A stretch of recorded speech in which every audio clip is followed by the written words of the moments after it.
सभी प्रभु प्रेमियों को दंडवत प्रणाम। जय श्री कृष्ण। आपके YouTube चैनल श्री चक्रधर लीला ज्ञान में आप सभी का स्वागत है। आज की लीला है अनुसरण जल्दी पार लगाएगा। सारंग पंडित को साथ ले जब स्वामी संध्या के समय लोनार गाड़ी पहुंचे तो गर्द उड़ाती गायों का झुंड जंगल से लौट रहा था। स्वामी उन्हें राह देने के लिए पगडंडी छोड़ नाले के किनारे एक ऊंचे टीले पर खड़े हो गए कि पहले इन्हें निकल जाने दे, फिर आगे बढ़ेंगे। रंभाती गायों का रेला जब उनके निकट से गुजरने लगा तभी एक अनहोनी घट गई।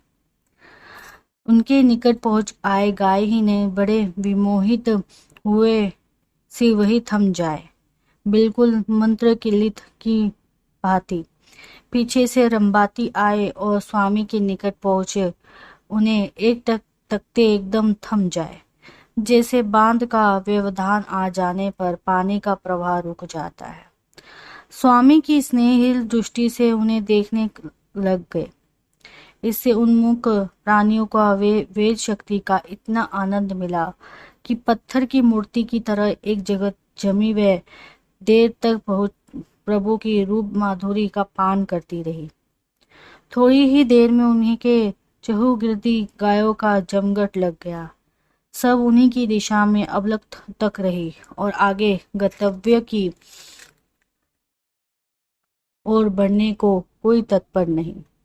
आनंद शुष्का नेत्रों से जल छलक रहे हैं। वक्र चरण रख खड़े वंशीधर की बिल्कुल वही द्वापरी युग स्थिति। श्री कृष्ण गायों से घिरे पर खड़े हैं और वे उनका रूप लावण्य तकते थक नहीं रहे।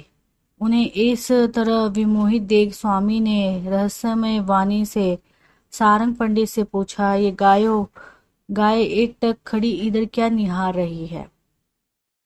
पंडित की वाणी में भी गहराई भराई दार्शनिक अंदाज में उत्तर दिया, प्रभु लगता है ये द्वापर में आनंद कंद भगवान श्री कृष्ण का अपरितम सौंदर्य देख अतृप्त रह गई थी, सो अब आपकी श्रीमूर्ति तकते तृप्त हो रही हैं।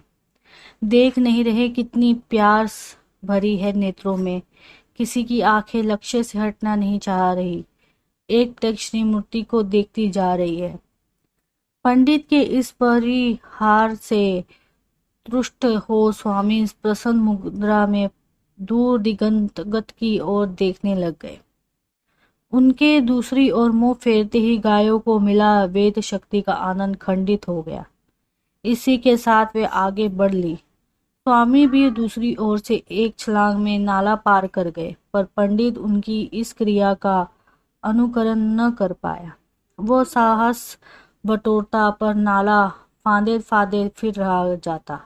उसकी असमर्थता देख स्वामी ने अपना हाथ आगे बढ़ा, उसे दूसरी ओर खींचना चाहा, लेकिन आश्चर्य तभी उनके श्रीकर पूरी तरह पंडित को छू तक नहीं पाए थे कि स्वामी ने उसे अपनी ओर खींच लिया, जैसे चुंबक के प्रबल आकर्षण से को अनायास खींचा चला जाता है।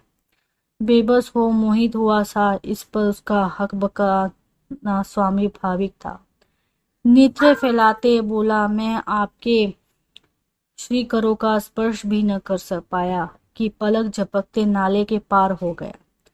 ये कैसी विचित्र माया है आपकी, मैं कुछ समझ नहीं पा रहा हूँ। ये कैसा जादू है आप में? स्वामी बोले, तुम तो इस जरा सी बात पर आश्चर्य व्यक्त करने लगे। ये तो कुछ बड़ी बात नहीं। यदि तुम अनुसरण ले लो तो हम तुम्हें इससे भी जल्दी भव सागर से पार लगा सकते हैं। विश्वास रखो। स्वामी के इन आश्वस्तित वचनों से पंडित को सर्वस्व समर्पित करने की प्रेरणा मिली। वह समझ गया कि पूर्ण रूप से ईश्वर अवतार के अधीन रहकर उनकी आज्ञाओं का पालन करना ही अनुसरण है। इसी में उसका कल्याण निहित है और जीवन की सार्थकता भी वह उसी क्षण भक्ति भाव से चरणों पर झुक गया। धारणा पक्की हो गई कि बिना शरण गए मुक्ति संभव नहीं, पर दुर्भाग्य अपने इन विचारों को वो मूर्त रूप नहीं दे सका। सभी प्रभु प्रेमियों को दंडवत प्रणाम। जय श्री कृष्ण।